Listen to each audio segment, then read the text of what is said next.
Olá, eu sou o Vinícius Tavares e está no ar o seu Agro Agora Cast, conexões que cultivam o futuro.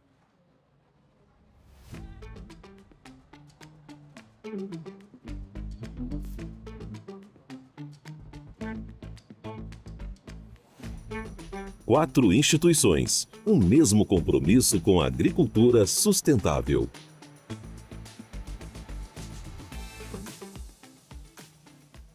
Falamos direto do Parque Valducense na Agro Brasília 2025, considerada aí uma das maiores, a maior feira de agronegócios do Planalto Central. E recebo hoje para esse episódio Eduardo Martins, produtor rural, biólogo, presidente do Grupo Associado de Agricultura Sustentável, o GAS Brasil. Também no estúdio, o produtor rural e engenheiro agrônomo Clodoaldo Calegari, presidente da Associação dos Produtores de Soja e Milho do Estado de Goiás. E também o produtor rural, engenheiro agrônomo e presidente do Instituto Goiano de Agricultura, Haroldo Cunha. E este episódio é um oferecimento, uma parceria da Corteva AgriSciences. O tema de hoje é compromisso com os desafios do produtor, compromisso com os desafios da agricultura. E é um tema que une, na verdade, as três entidades aqui neste stand montado na Agro Brasília 2025, né? O compromisso de fazer mais e melhor, com os melhores recursos, com mais conhecimento aplicado por hectare, como dizia já o finado Dirceu Gassen, né? E eu queria começar, então, essa conversa fazendo uma pergunta para o Eduardo. Quais são os principais desafios do GAS nesse compromisso de fazer mais e melhor em torno da agricultura brasileira? Vinícius, desde a origem, né, o GAS nasceu para reduzir custo do produtor. E a gente continua preocupado com isso. Nessa história, acabou também se juntando o foco na qualidade do solo. Então, a gente está muito preocupado em melhorar o solo. E a gente está muito preocupado também para dar uma destinação para esse conceito de regenerativo no Brasil. Hoje, há muito interesse das traders e da cadeia de valor sobre o tema, só que cada um inventou uma forma de compreender e entender o regenerativo. E a gente chegou à conclusão que ou a gente define o que a gente entende que seja e seja conveniente para nós, ou nós vamos ter que, boca abaixo, adotar aquilo que daqui a pouco vai vir organizado nas certificações. Então, esses são os objetivos que a gente tem. A gente entende que esses desafios são fundamentais para o agricultor avançar. Só aprofundando um pouquinho, esses desafios, na verdade, eles acabam sendo exigências da produção ou exigências da concorrência internacional? Como é que a gente pode situar esses desafios aí em torno da agricultura regenerativa? Na realidade, a gente precisa seguir competitivo. Na realidade, a gente precisa começar a dar mais condição para o agricultor manter suas contas funcionando. A gente precisa aumentar a capacidade do agricultor lidar com resiliência climática. Se você pegar nos 20 anos e contar quantas vezes o agricultor teve perda por causa de questão climática, é um negócio absurdo. Então, no final, a gente tem muito foco ainda dentro da porteira, mas a gente precisa começar a olhar para fora da porteira também. Claro. Clodoaldo, os desafios da ProSoja Brasil não são muito diferentes dos desafios aqui do GAS, do IGA, né? São compromissos, né? Mas, assim, olhando para o produtor dentro da porteira, um olhar 360 que o produtor tem que ter, né? Tem que cuidar de tudo, né? Tem que cuidar até da imagem da soja, a imagem do milho, da agricultura brasileira. Mas, em resumo, quais são os principais 4 ou 5 grandes desafios aí no olhar da ProSoja? Olha, a ProSoja, como entidade representativa de classe, ela tem que olhar para todo o sistema. Ela tem que ter o cuidado com o ganho do produtor, com a margem do produtor, com o objetivo. Ela tem que tentar orientar o produtor para quando for fazer uma mudança de estratégia de manejo, como ingressar nas técnicas da agricultura regenerativa, que o produtor vá atrás da pesquisa, vá se informar e vá dando seus passos lentamente, para que ele não incorra num erro pesado, talvez por inexperiência, por falta de conhecimento, que lá na frente tire ele da atividade. Os trabalhos que a gente vê sendo feitos, tanto pelos órgãos de pesquisa, quanto pelo pessoal da aplicabilidade, que eu costumo dizer que o pessoal do gás, ele pega o que a pesquisa gera, transforma em pesquisa interna em propriedade e faz esse avanço de pesquisa. Então, ao fazer isso, o produtor, quando ele quer, ele olha de fora e acha assim, isso é bom, vou lá. Mas calma, vai lá, mas vai conversar com quem está sabendo. Então, a gente tenta orientar nesse sentido. E a gente também atua em outras frentes, como a frente da regulação. Esse é um trabalho principalmente da AproSoja Brasil, e tem o apoio e a sustentação das AproSojas estaduais, que as ações políticas, as ações legislativas para regulamentar esses processos, porque senão daqui a pouco todo o trabalho feito a campo por esse grupo que se esforça tanto para trazer uma saúde maior ao produtor rural, e quando eu falo saúde, envolve a saúde financeira, envolve a saúde do solo, envolve a saúde do seu produto final. Estão se esforçando, e se a gente não tiver cuidado com o que está acontecendo em termos de legislação ambiental, de legislação de registro de produtos, de leis como a lei dos bioinsumos, que foi tanto batalhada pelas associações, instituições, e agora está passando por regulamento, tem que ficar muito atento a isso tudo. Então, a AproSoja entra aí nesse trabalho complementar para garantir segurança ao produtor no uso das novas tecnologias e desses avanços. Perfeito. Haroldo, o Clodoaldo acabou de falar, né, da pesquisa. Normalmente o conhecimento tem que ser também ou consultado ou compartilhado, né, com os estudos que são desenvolvidos pelo gás, né?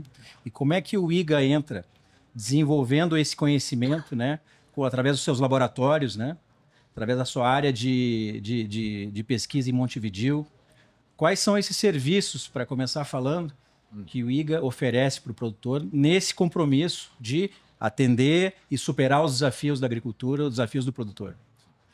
Isso, então, o IGA foi criado a partir da Associação dos Produtores de Algodão, mas a gente já tinha uma visão de que era para pesquisar a agricultura como um todo. Então, a gente já pôs até Instituto Goiano de Agricultura e não do algodão, porque a gente via que é um sistema que tem que ser pesquisado, né?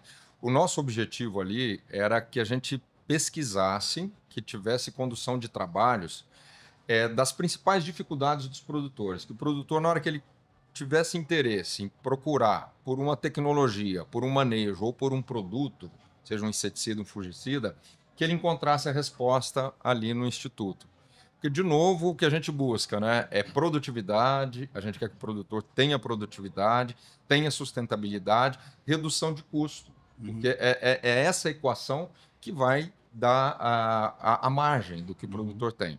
Então, nós sempre, desde que o IGA começou em 2018, o trabalho é pautado. Existe um comitê que define as linhas de trabalho daquele ano, formado por produtores, consultores, pesquisadores, e tem um trabalho que é formado, que é pesquisa com as empresas que vão validar seus produtos, seus protocolos dentro do IGA.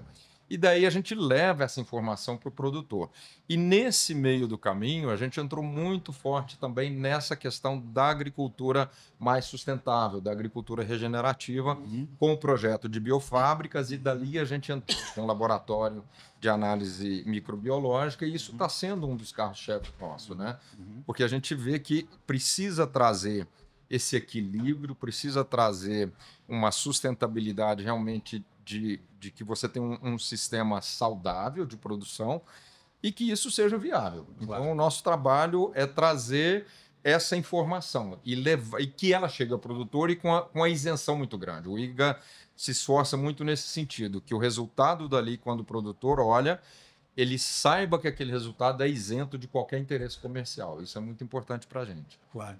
E assim, o que eu percebo é que o que une as três entidades aqui digamos assim, são demandas que vêm do produtor, né? Sim. A demanda, o conhecimento empírico que ele vai desenvolvendo, as experiências que ele faz. Então, como é que o GAS trabalha com a sua base, como é que são os eventos do GAS, como é que o produtor que tem interesse em descobrir um pouco mais sobre as possibilidades da regenerativa, do pó de rocha, dos bioinsumos, como é que ele acaba entrando nesse circuito, Eduardo? É interessante essa possibilidade que o Brasil tem, né, de fazer regenerativo, porque a gente costuma dizer que a gente vai para o caminho do meio, né? O agricultor não pode nem precisa se expor a risco quando ele topa entrar nessa história. Isso pode ser feito de forma gradativa, a gente fala que tem que ter uma transição e essa transição tem que ser bem feita. A agricultura, você não consegue empacotar tudo, a realidade de cada um tem que ser respeitada, né? E a gente tem uma coisa muito positiva no grupo, desde a origem, que é o processo de comunicação que a gente chama horizontal. Se alguém tem uma solução e ele viu que funciona, ele imediatamente compartilha. E essa informação, outro fala, eu também fiz. Outro fala, eu fiz e melhorei. Como agora o grupo também tem bastante pesquisadores e bastante consultores e técnicos, né? Isso também acaba alimentando, porque alguém fala, olha, tem um artigo científico, alguém fez um trabalho lá que eu vi, né? Então, a gente chama isso de emergência de inteligência coletiva, e é muito forte. Inclusive, é muito forte do ponto de vista de extensão de conhecimento, de divulgação. Então, isso é uma prática, é uma coisa que a gente busca. A gente está evoluindo agora para criar uma plataforma para qualificar essas trocas, inclusive sistematizar essas coisas, né? Falta pesquisa para nós, a gente precisa muito avançar na pesquisa, até porque tem um monte de questões que nós precisamos resolver e equacionar. A área de bioinsumos, por exemplo, tem uma amplitude, e quando você pensa em termos de buscar materiais novos, aumentar a eficiência na forma de aplicação, tentar reduzir essa quantidade de entrada que você tem que fazer quando você usa bioinsumo, porque é sempre inundação, né? Então, tem uma demanda extraordinária.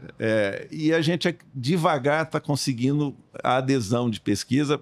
Falávamos há pouco com o pessoal do IGA, nas possibilidades da rede que tem de começar a tratar desses temas.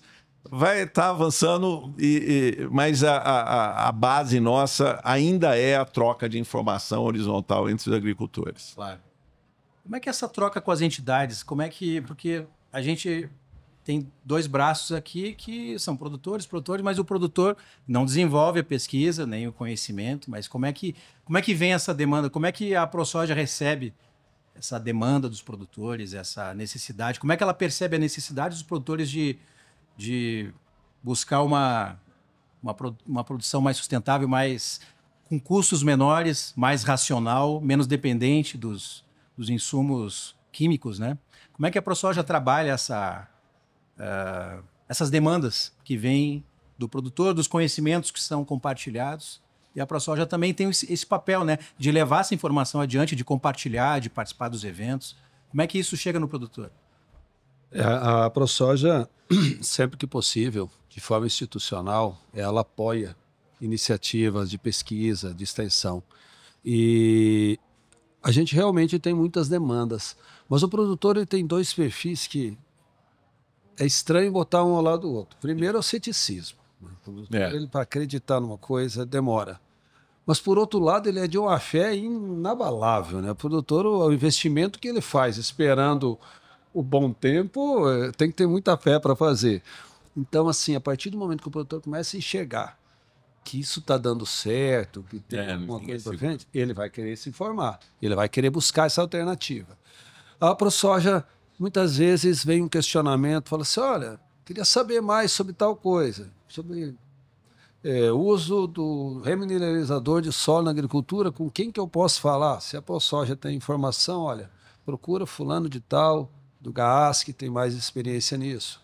Ou então precisava saber de uma pesquisa de nematóides mais aprofundada. Tem o nosso parceiro, Instituto Goiano de Agricultura, que tem especialistas nessa área para te trazer uma informação mais segura.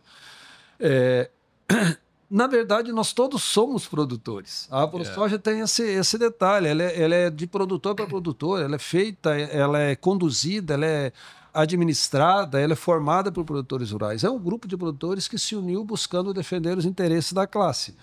Só que isso extrapola simplesmente a briga política, as discussões a nível de governo. A gente também faz essa troca de experiência. Muitas vezes levanta um debate num grupo de WhatsApp assim e vai longe falando. Outras vezes é um debate ruim que vai longe também. Mas esse tipo de exposição de ideias é que você consegue fazer o interessado pescar o que realmente pode mudar o seu dia a dia. E o Eduardo falou uma coisa muito interessante aqui, que é que a informação não pode ser represada. A informação só tem valor se ela é compartilhada. Se a pessoa se fecha no seu egoísmo e quer segurar só para si, ela tem grande chance de cometer um erro. Como ele colocou há pouco. Eu fiz e deu certo, outro eu fiz e deu certo também, outro eu fiz e melhorei. E de repente aí o cara fala assim, eu fiz, onde é que foi que eu errei? Porque tem isso também, né? Eu fiz a mesma coisa, por que o meu deu errado? Então, porque você não fez, talvez você não tenha feito a mesma coisa. Né? Então, essa importância da pesquisa, falávamos mais cedo com o presidente da Embrapa, do material humano que tem lá dentro, de tudo que gera, de tirar isso de dentro, jogar para o produtor, transmitir isso ao produtor, os trabalhos que o GAS faz, são exemplos para nós. O Eduardo, a gente vê o trabalho de vocês, a divulgação que você faz, pessoas que saem das suas propriedades para ir lá dar uma palestra em outros estados, em outros países, como tem acontecido. O IGA abre as portas para Tour do Milho, Tour da Soja, Tour do Algodão, dia de campos anuais, então, para mostrar o que está sendo. É isso aí.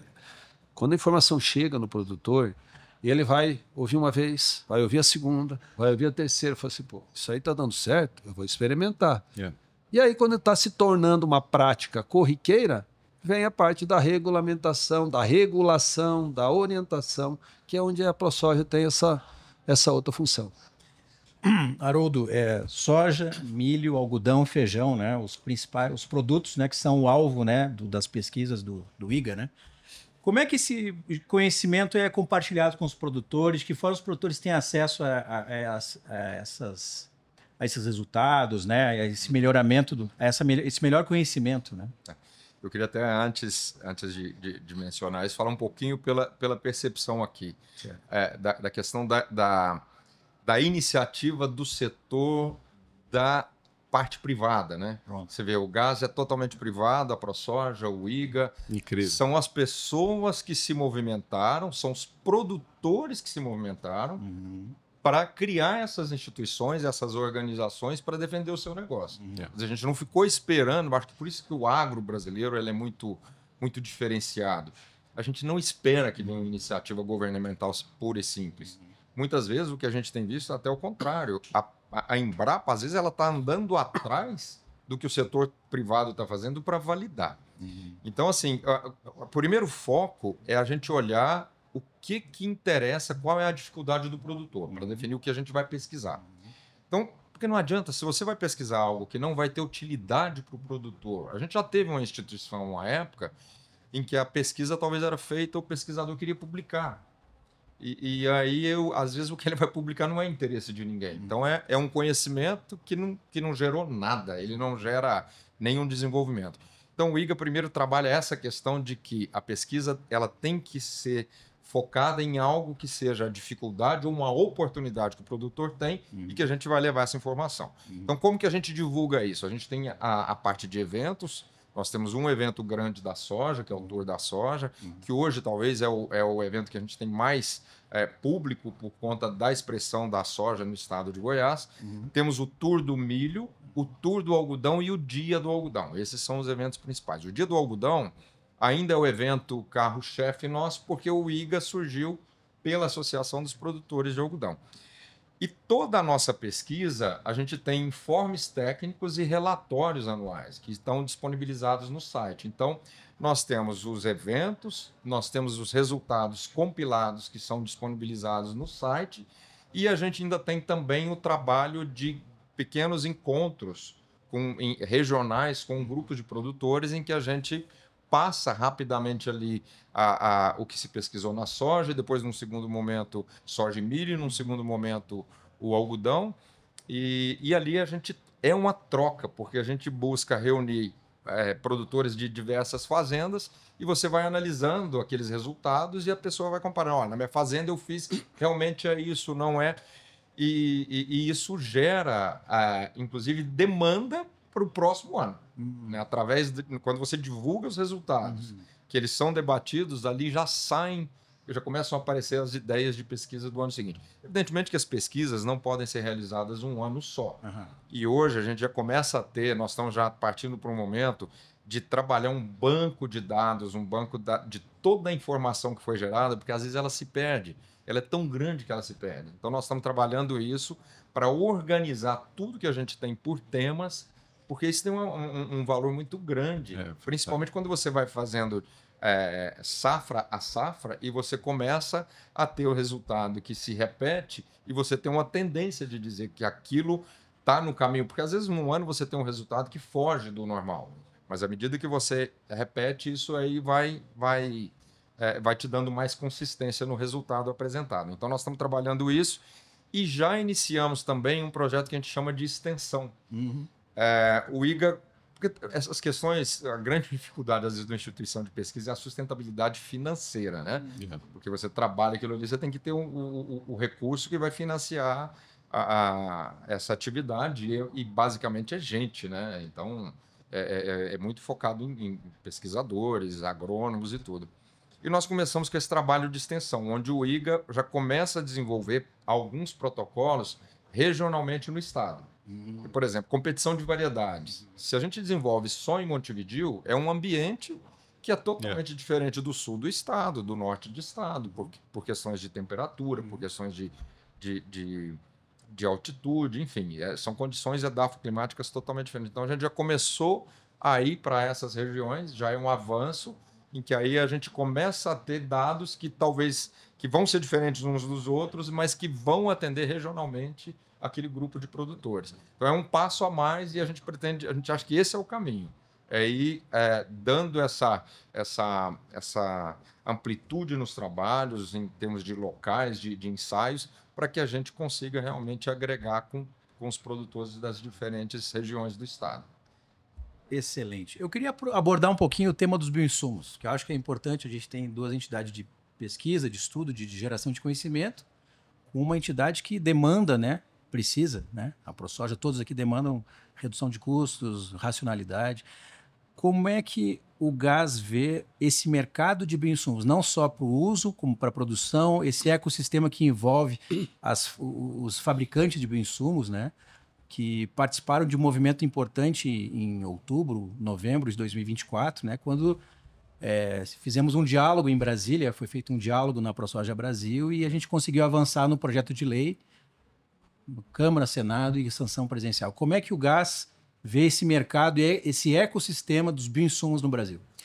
Eu vou aproveitar a pergunta primeiro para manifestar aqui um agradecimento à ProSoja nesse processo. A ProSoja foi fundamental para que essa lei fosse aprovada, né? Não só porque articulou, não só porque mobilizou, né? E a gente, claro, 50 e tantas entidades subscreveram uma posição. E é um negócio muito interessante, o Brasil tem carência de convergência, mas nessa lei, a construção, apesar das sensibilidades e de todo o jogo de interesse envolvido, foi aprovado nas duas casas, por unanimidade, e o presidente não vetou nada. Olha que coisa mais impressionante. É impressionante. Mas a gente acha o seguinte, bioinsumo vai ser a principal ferramenta de inovação na agricultura no futuro. Não tem, é difícil imaginar que não seja, né? A lei brasileira é uma lei que é referência mundial. Por quê? Primeiro porque ela separou o tratamento regulatório dos agrotóxicos. Se você vai na Europa, você tem que atender 200 e tantas diretivas para aprovar um biológico. Você vai nos Estados Unidos, o negócio está rachado e dividido em várias entidades. O Brasil teve a habilidade num processo incrível de juntar tudo isso, separar do outro que tem natureza de toxicidade, totalmente distinto, né? E criar uma possibilidade de diversificação de modelo que vai descentralizar. A descentralização vai envolver a possibilidade de redução do custo. E como os bioinsumos têm um potencial muito grande de substituir as moléculas químicas, você tem um impacto disso na agricultura que é impressionante e só vai avançar. E não só na agricultura, mas nos modelos de negócio também. Nos modelos. Exato. Olha, não é só o One Farm e a indústria que se organizou para atender o One Farm. Não é só o biológico de prateleira, que também as empresas que hoje são dependentes de químico não têm outra maneira, elas vão ter que migrar para os biológicos, elas não têm outra possibilidade, né? Mas também outros modelos que vão surgir. Vai surgir gente que vende um inóculo e que você tem lá uma estrutura que você rapidamente multiplica e aplica. Não é propriamente on-farm, é diferente. Você já tem bioreator descartável. Nessa feira tem vários exemplos aqui, né? Vai ser a maior transformação que essa agricultura nossa vai viver em função dos bioinsumos. Essa é a nossa convicção e é também a nossa experiência de campo. Eu vou pular um pouquinho, eu vou pular o Clodoaldo, vou fazer uma pergunta, já que a gente está falando de pesquisa. Como é que o IGA, Haroldo, trabalha a visão dos produtores para os bioinsumos? Nós começamos, a entrada do IGA foi uma coisa um pouco diferente. Inicialmente, nós pensávamos em alguma coisa que desse uma sustentabilidade financeira e nós pensamos em que, como tinha a ver com o nosso propósito, nós pensamos em montar uma biofábrica, produzir bioinsumos e vender, e que essa receita fosse um modo de financiar a pesquisa no IGA. E daí a gente partiu para uma outra coisa diferente. Quando a gente foi conhecendo e vendo a dificuldade, que para a gente ter também uma biofábrica produzindo um volume constante, o investimento era muito alto, nós invertemos o processo e montamos biofábricas em fazendas e criamos uma estrutura centralizada no IGA, de laboratório em uma pequena biofábrica, exatamente para a gente desenvolver o trabalho de controle de qualidade do que se fazia em campo. E foi muito interessante, porque a gente viu que, antes de tudo, a gente tinha que ter controle de qualidade nos inóculos. A gente tinha uma quantidade de inóculos que não expressavam o que era informado muito grande. E isso ajudou a indústria fornecedora, porque elevou a qualidade deles para um outro patamar. E dali, o que acontecia?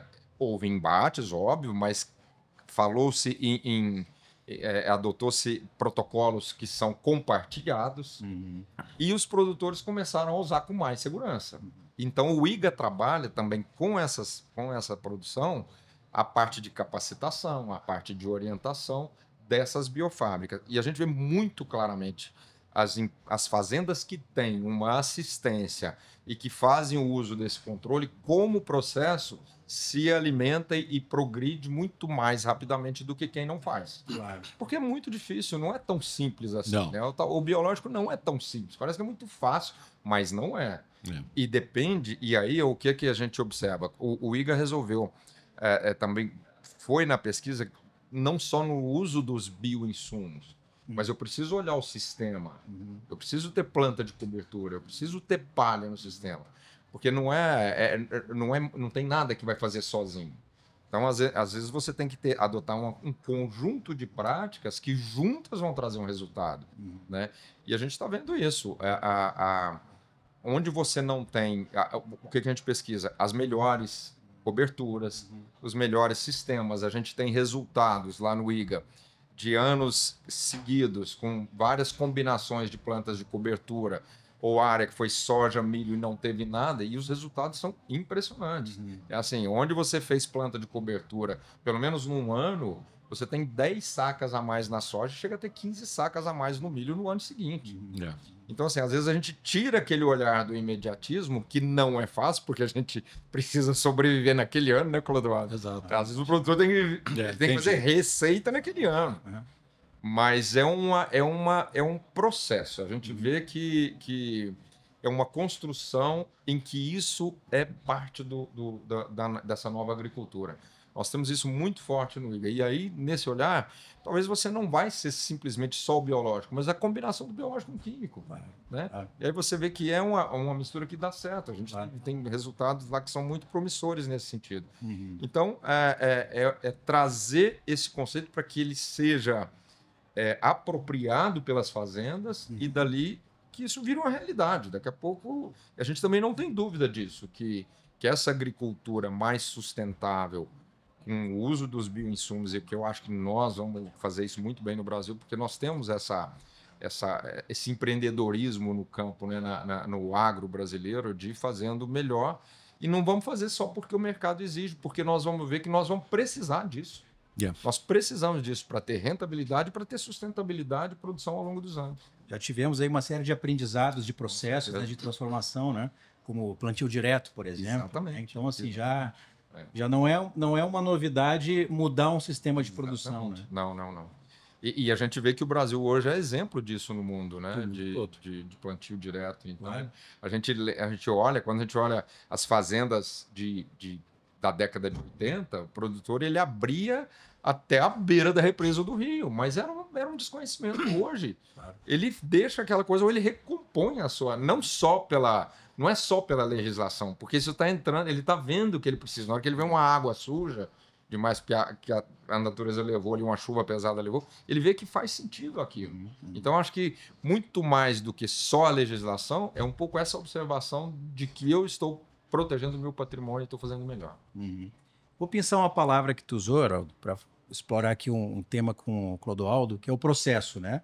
São processos. Muitas vezes o produtor, na ânsia de querer, de repente, fazer uma conversão, né, do químico para o biológico, será que eu consigo fazer 100%? Não, existe um processo de aprendizado aí, né? E dentro desse processo de aprendizado também tem muita pressão e muito desgaste, né? Por parte do produtor, que é defendido pela ProSoja, né?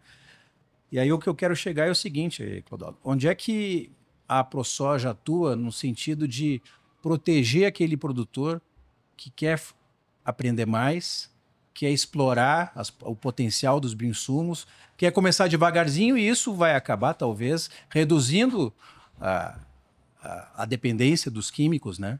Isso a ProSoja, que é uma entidade que está na linha de frente em defesa do produtor, certamente terá muitos embates pela frente ainda, né? Como é que a ProSoja defende o produtor que quer utilizar, produzir, não para comercializar, né, mas para uso próprio os bioinsumos? Então vamos lá. Primeiramente, eu quero fazer um agradecimento à menção que o Eduardo fez pelo trabalho da ProSoja na lei dos bioinsumos. O que é pesado para a gente como instituição? Que muitas vezes nosso trabalho é invisível. Ele é de bastidor, é aquele trabalho que vai estar ali, vai estar cercando, vai estar batendo na porta do deputado, vai estar batendo na porta do senador, vai lá, vai explicar. A convergência que ele citou na lei, boa parte dela é trabalho do dia a dia. E parte dela é você chegar para o cara com uma palavra tão simples que você o convence. Você vira para o cara que não tem o menor conhecimento do que é bioinsumo, você fala assim, você não tem ideia do tanto que isso é bom para o meio ambiente. Ele já bate a caneta e assina. Pronto, acabou. Tô errado, Eduardo? Então, agora tem outros que não. Tem outros que têm uma posição muito radical e que você tem que mostrar com trabalho, com pesquisa, com resultado, com a importância disso para a sociedade, a importância disso para o produtor. Então, te agradeço, Eduardo, pela menção à ProSoja, porque a gente sabe o tanto que a gente trabalhou nesse sentido, a gente sabe o tanto que a ProSoja, que os seus representantes, que a frente parlamentar trabalha em defesa da lei dos pesticidas que foi aprovada, da luta que está sendo para tirar, para não deixar envolver os bioinsumos na lei de pesticidas, né, Eduardo? Que são cadeias totalmente diferentes. Uma coisa você está falando de natureza, outra coisa você está falando de sinteticidade. Não. Então, esse é um ponto que é importante abordar. Quanto ao que a gente faz, a gente, sempre que possível, tenta transmitir um pouco dessa informação. Nós temos o IGA como um parceiro já nos últimos anos, na Tecnoshow. O GAAS, junto conosco agora, nos trouxe uma grande alegria. E nesse último Tecnoshow em Rio Verde, nós montamos um painel no auditório da Comigo, ou seja, a gente tem um mini auditório lá que fez várias palestras. Montamos um painel no auditório da Comigo, onde nós tínhamos associados da ProSoja sentados lá na frente, discutindo e orientando sobre a agricultura regenerativa. O nosso diretor Paulo Buffon conduziu o painel muito bem, com a presença do Eric Van Vliet, né? Que é uma das pessoas que está mais avançada em termos de processos da agricultura regenerativa aqui no estado de Goiás. Levamos o professor Alaércio, do Instituto Federal Goiano, que também é um cara que tem um conhecimento vasto nesse sentido, e o Antônio do IGA. Ou seja, olha só, nós estávamos lá, é o nosso primeiro evento com um stand juntos, mas nós estávamos juntos lá em Rio Verde em uma palestra que eu raramente vi um auditório central, um auditório secundário que fosse de uma feira lotado. Normalmente as palestras são esvaziadas. O tema é de tamanho interesse que o auditório ficou lotado. Eu tive a alegria de só pegar o microfone e apresentar. Eu falei assim, olha, me dá licença aí que não é minha praia, essa turma aqui vai dar uma aula. Então, aí a ProSoja entrou levando informação, entrou levando essa conexão.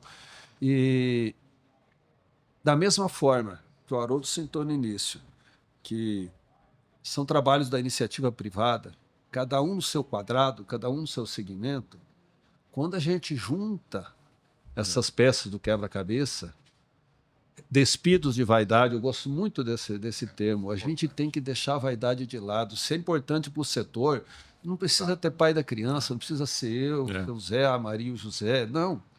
É o setor que está ganhando.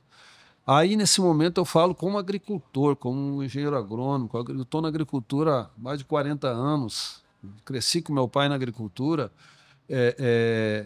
tive tantas lições que vieram de fora, tantas lições cultivadas dentro da propriedade. Você falou sobre pesquisa aí, Haroldo. Eu vou contar uma historinha bem rápida para vocês sobre o investimento que o produtor não quer gastar. Eu tinha um talhão da fazenda que chegou um momento que eu tinha 2 problemas críticos nele. Um fungo, que é a esclerotina sclerotiolum, que transmite o mofo branco, e nematóide de lesão, no mesmo talhão. A minha produtividade não ia. A lavoura vinha bonita, florava, e dali para frente ela ia só decaindo. Eu falei, eu tenho que fazer alguma coisa para melhorar isso aí. Não é com fungicida, não é com inseticida que eu vou melhorar isso aí. E aí eu montei uma estratégia com uma empresa parceira e eu fiz um investimento. Isso não é custo, isso é investimento. Eu fiz a aplicação de um produto que tem 2 bactérias e um fungo. Durante 3 ciclos, eu tirava a soja, jogava uma palhada de milheto, todo esse processo. Jogava uma palhada de milheto, a gente não trabalhava com mix na época, isso tem uns 15 anos mais ou menos. Jogava uma palhada de milheto. O milheto crescia, eu vinha com herbicida para eliminar a planta, o latifolicida, para eliminar a planta hospedeira, por exemplo, do mofo branco, que poderia hospedar o fungo, multiplicar o fungo, e aí eu entrava com esse produto. Bacillus subtilis, Bacillus licheniformis e tricoderma. Isso a gente está falando 15 anos atrás. Eu fiz isso 3 safras. Eu ganhei aproximadamente 10 sacas por hectare por safra. A partir do terceiro, hoje essa área colhe normalmente 75, 80 sacas por hectare de soja. Eu colhi agora recentemente 76 sacas por hectare e estou com uma cultura de milho associada à braquiária em cima, que vai me entregar provavelmente meus 130, 140 sacas de milho por hectare. E ela saindo, está entrando a cama de frango. Então, assim, a gente faz uma vez e vê o resultado e abre a cabeça para outras possibilidades. Então, hoje, na nossa propriedade, mix de plantas faz parte do manejo, produtos no jato dirigido da plantadeira, no suco de plantio, faz parte do manejo. Eu estou estudando quantas bactérias vou colocar juntas agora nessa próxima safra. Um comentário, né? Cláudio, o que você acabou de falar é um dos princípios que a gente mais persegue. Não adianta tratar de sintoma. Quando você resolveu o problema desse talhão, você foi atrás da causa. Exato. E lidou com o ciclo do problema. Essa é uma baita aula de agricultura regenerativa que a gente teve aqui, viu? Não, e desenvolver os próprios protocolos de acordo com a tua realidade lá. Não foi E eu uma estou forma atrasado, pronta. viu? Eu estou atrasado em relação a muita gente. Eu sou aquele agrônomo meio devagarzinho, sabe? Eu dou um passo por vez. Mas eu estou tentando aprender com quem está mais avançado que a gente. Claro, Agora, também. essas práticas por si só, quando você começa a pensar como solo, você pensar como a lavoura, quando você olha para a sua cultura e sabe que ela é um ser vivo, que ela depende de alimentação, que ela depende de água e que ela depende de um ambiente seguro para se desenvolver, você começa a buscar as alternativas. Você vai na prática, você vai na pesquisa, você vai na tentativa e erro, mas você busca a alternativa que pode te trazer o sucesso. Então, assim, eu falo que não adianta você, dentro da propriedade, você ter um talhão que te dá 90 sacas de soja por hectare e outro que te dá 40. Agora, se você tiver 10 talhões e ele ficar oscilando aí 70, 80, 70, 80, você tem uma baita média. Tá bom demais. Entendeu? Claro que a gente busca mais, mas o resultado não é colher um absurdo em uma lavoura. O resultado é ter a melhor margem. Pesquisa, custo de produção, redução de custos, gestão dos processos, aí você consegue chegar no objetivo. E acho que, de uma maneira, também a gente pode dizer que talvez é uma maturidade da agricultura brasileira. Isso. Porque quando a gente ocupou o Cerrado e começou a expandir, viu que tinha possibilidade de aumento, o primeiro olhar nosso era a fertilidade do solo, era química, né? Era adubar. Aí, em um segundo momento depois, veio que tinha o problema da questão da estrutura do solo, da física do solo, a compactação. Então, tem que cuidar do solo, não só a parte química. E aí depois, aí os problemas começam, porque aí você começa a ter agricultura há 20, 30 anos, e aí a gente começa, os problemas vão aparecendo. E aí essa dificuldade leva a gente a ter um olhar diferente. Aí veio a questão da biologia do solo. Né? E daí você volta para conceitos que eu estava comentando aqui, eu fiz faculdade na década de 80, tinha a Ana Primavesi, que falava dessas coisas, mas era naquele momento era quase que um preconceito, porque a gente estava com aquele boom da agricultura empresarial e era um discurso que era voltado talvez para a agricultura familiar que a gente não enxergava, mas os conceitos são os que nós estamos usando hoje. São os mesmos. São os que a gente está falando. E que é isso que a gente vai fazer. Se a gente não fizer isso daí, vai ficar quanto de inseticida ou de fungicida você teria que gastar e não resolveria. Esse é o problema, porque enquanto você está resolvendo, ok, mas aí você vê que em algum momento não adianta. Voltamos a falar de micorriza. Mas sabe que é muito interessante isso aí, porque são os mesmos, mas qual é a diferença? A gente está conseguindo escalar esses conceitos. Nós estamos escalando, não é só para pequeno. Grandes propriedades, grandes áreas. E a gente está pegando esses princípios, não está lidando com a parte política dela, mas está praticando no campo de forma concreta, objetiva. A gente está chegando no final, eu queria reservar considerações breves finais aqui e pedir uma fala sua, Eduardo. Uma orientação para o produtor que quer entrar nos bioinsumos, o que ele deve fazer, quem que ele deve procurar? A primeira coisa, como já foi dito, não é simples, não é algo que você vai fazer de qualquer forma. É muito importante o agricultor começar com coisas que são mais básicas, mais simples. A gente sempre recomenda trabalhar com as multiplicações de comunidade, tem várias possibilidades, são acessíveis. O agricultor vai perceber melhorias, principalmente como estimulador de crescimento, né? A partir do momento que ele já tem e vê que a biologia funciona, né? E ele for evoluir para os específicos, ele precisa conhecer muito a condição da demanda que ele tem. Qual é o problema? É mais inseticida, ele quer focar em fungicida, ele quer aplicar as coisas no solo. O passo seguinte que a gente recomenda é trabalhar com bico dirigido na hora do plantio, porque é mais simples, né? E você não precisa tratar a semente. É claro que aí tem uma discussão, a gente trabalha com semente branca e o tratamento da semente vai no bico, né? Do suco de plantio. No suco de plantio. A evolução para trabalhar com multiplicação de específicos, ela envolve um investimento, ela envolve ter suporte técnico, ela envolve ter uma preocupação de higiene no teu sistema produtivo, ela envolve você ter fornecedor de inóculo de qualidade, né? Agora, tudo isso, quando é feito com consistência, vale a pena e se paga, e você reduz de uma forma significativa o teu uso de agrotóxicos ou de pesticida. Perfeito. Haroldo, como é que o produtor rural goiano tem acesso aos resultados, aos testes feitos na biofábrica, né? Nesse trabalho conduzido pelo IGA? Os resultados nossos, eles são divulgados, como eu te disse, em eventos, mas eles estão no site, né? Uhum. E hoje esses acessos são abertos. Uhum. O resultado está disponível para todo mundo.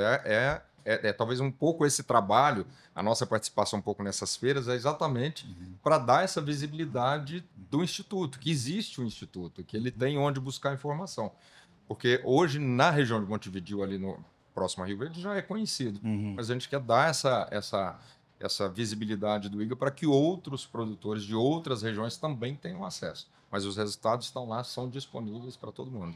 Clodoaldo, do estado de Goiás, o estado tem entidades vanguardistas, né? Estão na vanguarda, né? Desses avanços aí, dessa pesquisa, do conhecimento, né? Como é que o produtor associado à ProSoja, o que ele deve fazer se ele tem interesse em entrar nessa nova era aí, né? De aos pouquinhos conhecer essa agricultura regenerativa, o que ele deve fazer? Primeiramente, eu acho que ele deve andar devagar. Ele deve buscar informação na pesquisa, conversar com quem já faz, e precisando da ProSoja para fazer pontes, fazer ligações, é só conversar com a gente está sempre à disposição. Eu acho que o produtor ele pode contar com a ProSoja não só nessa linha de defesa, nessa linha de trabalho que a gente faz política, legislativa, essa linha associativa mesmo que a gente tem de entidade representativa, mas também na linha técnica. Nossa, se eu pudesse, eu nem falava de outra coisa a não ser de parte técnica, é a minha praia, é o que eu gosto. O Haroldo falou coisa aqui, me dá vontade de mudar o assunto. O Eduardo é a mesma coisa, porque o meu negócio é botina suja e trabalhar no campo, que é o que eu gosto de fazer. Né? Mas é o que eu gosto de fazer, mas a ProSoja precisa que a gente se disponha. Por isso que na ProSoja a gente tem rotatividade de pessoas, rotatividade de liderança, a gente não tem reeleição, não tem perpetuação em cargo, não tem remuneração pelo que a gente faz. Não, então, assim, eu acho que isso que dá legitimidade para a ProSoja. E a gente está tirando um tempo para um outro tipo de aprendizado, porque isso para a gente também é uma escola. Exatamente. E a gente quer crescer juntos, a gente quer andar de mãos dadas. Então, o produtor que tiver dúvida, se não tem coragem de falar abertamente nos grupos de WhatsApp e tudo mais, procura a gente, vem no particular e fala assim, me dá um contato de alguém que está fazendo multiplicação de micro-organismos em propriedade rural. A gente vai conseguir fazer isso. Olha, eu precisava saber mais do IGA, onde é que eu acesso para saber onde é que estão os resultados de cultivares de soja desse último ciclo para a região de Rio Verde e Montevidéu, que é onde eles estão, por enquanto, né, Haroldo? Ou então, não é o IGA. O Clodoaldo da ProSoja tem informação de um outro instituto de pesquisa de uma outra região. Vai nesse, exatamente. Entendeu? Então, assim, procura a gente, procura no particular, procura nos grupos, a gente está à disposição para tudo que for necessário para atender o produtor. Que baita conversa, quero agradecer a vocês, ao Eduardo Martins, do Gás Brasil, ao Clodoaldo Calegari, presidente da ProSoja Brasil. Goiás. A ProSoja Goiás, eu fico... Isso o Buffon vai ficar bravo. Então tá bom. Obrigado, Clodoaldo, presidente da ProSoja Goiás, e ao Haroldo Cunha, presidente do IGA. Esse episódio foi realizado em parceria com a Corteva AgriScience, direto da AgroBrasília 2025. Muito obrigado.